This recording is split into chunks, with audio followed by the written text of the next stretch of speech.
Welcome to Rack of the Week 190. I think we've got a cool rack today. A couple of examples of risk assessment. I want to say hello to and thank you to my newest supporters, Christian and John. You're seeing a scroll on the right side of the screen of my blog that I post at minimum of every other day.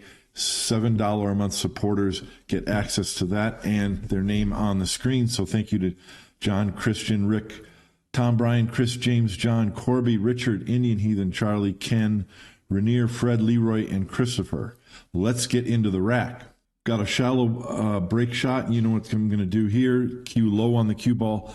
I don't think I want the cue ball to go up table, although you can tell it's probably going to hit the high side of the 6. Yeah. So that was a stun, hitting below center. I'm not trying to draw the cue ball up table. And that can typically happen, go to the side rail and then spin around. It's been a while since I've done that style of break shot, but that can happen.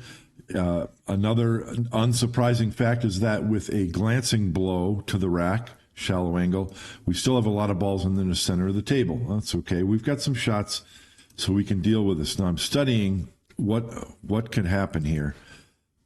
I don't have a lot of shots. I cannot see this 2 ball, okay?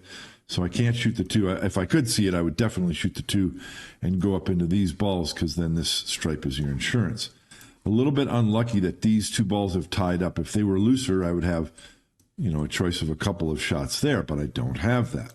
My only 2 shots are this 14 in the side and this ball up table. So there's no reason to shoot the ball up table. It's a longer missable shot and it doesn't lead to anything. So I'm going to shoot the 14. And I have a very slight angle on the 14 to my right. Got to cut it to my right a little bit. So my initial thought was, let's stun the cue ball in this direction. And if I hit this window in here, I'm going to probably have a shot on this stripe, and I can nudge these 2 balls open. Then I'm in good shape, and I can go from there. I decide that the risk is a little bit too high there. I feel like I could accidentally stun the cue ball down here and not have a shot, or I could get nervous and understun it, and then the cue ball would stop here, and then I would have a very thin shot on the 2 or a long shot on the 5. I'm just not confident. Because it's such a slight cut angle, it's really hard to control that stun and get just right. If you can do it, yeah, it would be the best shot. It would look wonderful, but I'm not sure. Then I've got 2 other options. One is to draw the cue ball, try to draw it smartly past the 1. Lots of danger there. Don't like that. And I finally decide the best thing to do is draw the ball straight this way. I think I'm going to ricochet off the 6 or the 15, then the 6, and I'm going to get in the clear, probably come down here and have a shot on the 2 or on this stripe. And then the added benefit is I'm going to be nudging these balls open a little bit. Now, I'm not trying to crash into them hard and spread all these balls wide in one shot. No. It's managing the risk. So let's hit play and let me go. This is controllable. That's why I choose the route. It's the most controllable route for the cue ball. So I'm not trying to smash into these and get them all wide open. I'm just trying to get the cue ball through here so I can get a shot. Let's see what happens. Something like that. Now, added benefit. Half of that cluster is now open. Okay, fantastic. So you might think, okay, we're in the clear. Let's go. Well, I still have 2 problems. I've got this cluster and these. I don't have an angle on this stripe to nudge these open, or I would, because then you have 2 insurance balls, the 7 and the 2 back this way. But I don't have them. So this is risk assessment. And again, I'm trying to find a safe way to open these balls. Now I need to attack one of these clusters. My only shot is this ball in the corner, or I could shoot the 15 in the side of the corner. But what does that get you? You can shoot the 15 in the side and try and draw the cue ball into the 6, but you don't want to shoot a ball into the side pocket, stroking it that hard. It can rattle out, especially on tighter pockets. I'm looking at shooting the 12 and drawing back a little bit, like to here, to give myself a little more angle on the 2, because then I can cut the 2 and run into these balls, and then probably have the 7 ball back this way. Or these will open up and I'll have a shot on one of those. I don't like that because I can draw the cue ball back too far and end up with no shot or a shot on the 15. I finally decide on how to open these up the safest way. Can you tell what it is? What I finally realized is this: an angle on the 7 to run into these balls would be great, right? But I have to shoot the 12 in order to do that. So the 12 is the insurance ball back this way. So if I shoot the 12, then I don't want to shoot the 7 because I have no insurance back this way. So I finally realized that what I need to do is move these balls. And so with stop shot on that 12, it gives me a slight angle on the 2, and now I can draw the cue ball back this way and run into those balls. That's low risk. The cue ball's not going to have enough speed to get tied up. I'm going to nudge these balls loose, and then I'll have the 7 to run into these. Then I'll have the 8 ball this way or one of these balls this way. Does that make sense? The point is, you got to keep looking. You've got to. I'm doing this a lot more often lately, walking around, using my feet, studying the angles. Look what happened. Even though this red ball, I think it's a 3, went to the rail and came back, I still have a shot on the 7, as I knew I would. Now I just I used my feet again. I walked around and looked. What am I looking at? Low risk assessment. You don't want to just shoot the 7 and slam into these balls. What's your next shot? You're always playing for insurance balls. And so I looked, do I have an angle to cut the 3 ball from here? Yes, I do. So I'm not going to be just smashing into these balls willy-nilly. I don't want to hit this side of the 10 because then my cue ball sticks here where I don't have a shot on the 3, or it slides this way. I want to hit this side of the 10 softly. Then the cue ball is going to go this way, probably hit the 4 and go this way. So I'm controlling it with speed. I just want my cue ball to go this far, and that's enough to nudge these balls open gently, gently, gently. That's all we need to do. Then I've got a shot on the 3. Risk assessment and is what I call this, and the rack of the week. But it's also you're figuring out a way to get through the rack with the least amount of risk possible. We'd like no risk. And that's when we get all 15 balls wide open and we're just shooting our shots with no risk at all. This is we're trying to find the lowest risk way to get through the balls. So that's what I've done here on these 2 shots. And even the initial shot where I shot the 14 ball and ran and drew my cue ball through the cluster. So look how much time I'm taking on this shot. I'm making sure that I want to get this right. Don't need to hit this hard. I'm going to hit it a little bit with some force, but that's because I'm stunning forward and making sure that my cue ball stays here so I have a shot on the 3. So this is perfect. And now when you look at the table, it's almost wide open. Not quite, but almost. These balls are separated such that now this ball goes into this pocket. Then these 2 are still a little bit tied up, but I'll have to deal with that. And then I have a blocker ball. This 8 ball blocks the 15. But I've got 3 potential break shots, two balls here and the 10 ball here. So I've got lots of options. So what's the lowest risk way to get through this?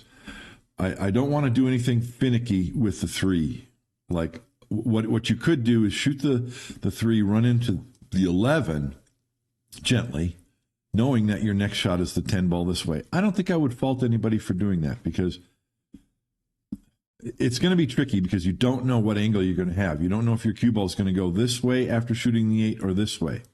It's going to be hard to control that, and you don't want to be running into these balls. I decide that the best thing for me to do is hit the 11 ball full with left spin and hard so that it goes through the 11, hits this rail, and spins up.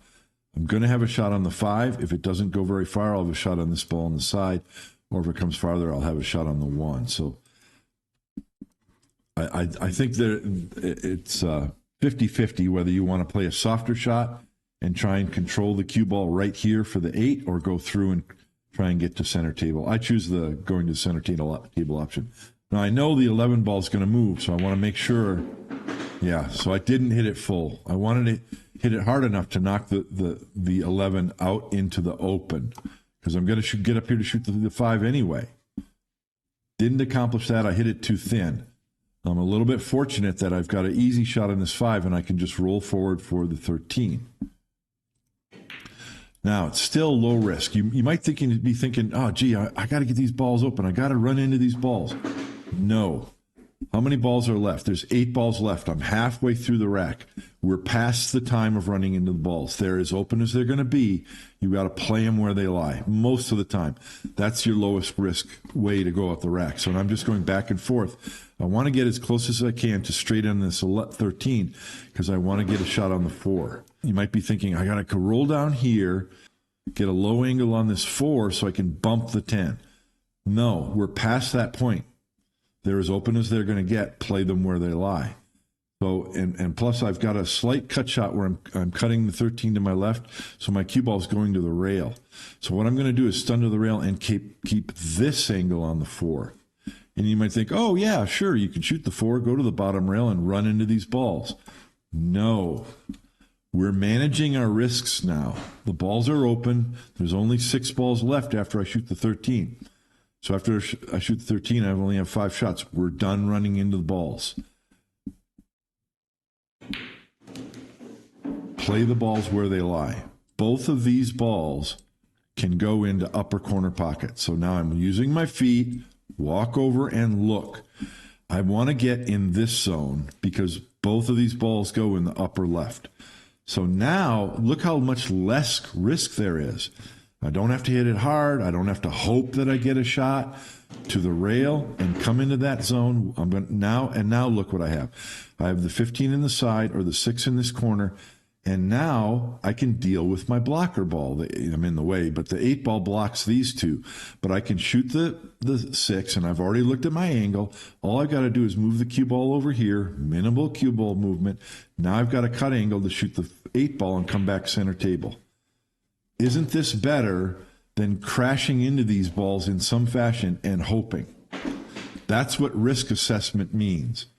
You find the low. Now, generally, you don't want to play position for a ball up into the upper corner pocket, but you do sometimes because it's the lowest risk way to go about it. And now I make my first mistake of the rack. And you know what it is if you've been watching my rack of the weeks. I was standing over here, and I shot the 8 ball, and I brought it out center table. Obviously, I want to cut a shot on the 10 because either one of the 15 or the 1 can be used as a key ball for the other as a break shot. So what was my mistake? My mistake was I shot the 8. I don't know which way I walked, but I walked around the table and I got down on the shot to shoot the 10. That's the mistake. After you shoot the 8 ball, what you need to do is walk over. I walked over to see my angle on the 10, which is fine. Now I know exactly what angle I have on the 10 and where the cue ball is going to go. You don't get down on the shot. You then walk back over here and look. Which one is going to be my key ball? Which one is going to be the break ball? You don't just say, oh, I'll just float out and one of them will work out. No. And this again ties in with risk assessment. Which one is going to be your key ball? You might decide that the 1 ball is your key ball. That means you want to be straight in or on this side of straight in so you can go to the rail and come out for a perfect angle on the 15. That means that you're playing position here. Or what if you decided to use the 15? If you're going to use the 15 and then get a slight angle and just draw up or go to the rail and out, that means your position zone is here. Look at the difference between those two. You have to decide before you shoot the 10, and you cannot decide standing over here where I am now. You have to get over here. So I'm preaching to myself as much as to you. Do not be a statue. Use your feet, especially in the end pattern. And this is the mistake I've been making lately. I've been doing too casual with my end patterns. When you have 3, 4, 5 balls left, walk around and look and get the cue ball right. That's how you're going to be most successful in connecting your racks. Okay, and so what happens when I shoot the 10 ball because I have not made a firm decision on what I want? It goes way too far. I did not have you must have a specific target in mind, and I didn't have that. And that's why I didn't get the angle I needed. So now I've got to shoot a recovery shot. Now I have to cut the 15, draw the cue ball tight out of the corner, and try and come past the shot line for the 1. This is not the key ball shot that you want to have. It's a tougher cut and a delicate shot. I do pull it off. And of course, I'm farther from the object ball than I want to be, and I have a shallow angle. All these things reduce your chances of getting through the rack or getting into this rack and getting the ball spread wide. So I've got to, had I done the right thing and played the 15 as a cue ball, for example, my cue ball would be here. How much better is this cue ball than the one I'm shooting? It's at least twice as good, maybe 3 times better. Now I've got to shoot a force follow. This is top right. I want the cue ball to come this way off the bottom rail. It's going to bounce off the rack, hook forward, and come up to center table. So that's about as good as you can hope for, and it's actually excellent when you look at it. I got very fortunate because I can just tap in this 12 ball and let the cue ball come over here so I stay below the 7, and I can go forcefully up into the pack with an insurance ball back this way, and the cue ball is probably going to go through and get some other shot. I hope you enjoyed that. Risk assessment. That's very important, especially when you get later in the rack.